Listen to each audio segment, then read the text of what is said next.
Another day, another video for today. At dahil Holy Week na naman, uso na naman ang mga pagkaing inaabangan. Katulad ng bilo-bilo, biko, tsaka maha.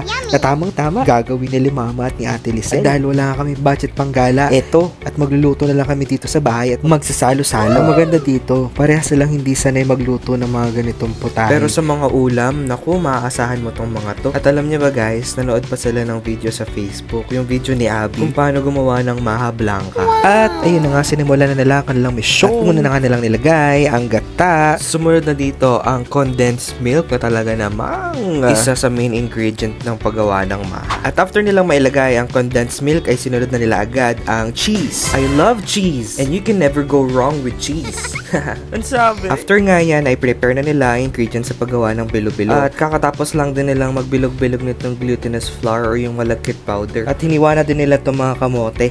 After ng ilang oras na paghihintay, naluto na din tong maha blanca, pinapatigas lang. At ito na nga yung biko, grabe ang sarap. At ito na yung finished product ng maha kanina, may cheese din sa ibabaw. Grabe, sobrang sarap. At ito nga pala guys, si Ate Lisel tsaka si Mama nag-prepare ng ating maha, biko, tsaka yung bilo-bilo. At that time, pauwi na nga din sila Ate Lisel tsaka yung pamangkin. After ko nga matikman yung biko at tsaka yung maha, tinikman ko na din tong bilo-bilo na gawa nila. Grabe, ang tagal ko bago ulit makakain ito. Sobrang nakakasatisfy ng taste buds. Okay guys, anong food ang pinipare nyo this Holy Week?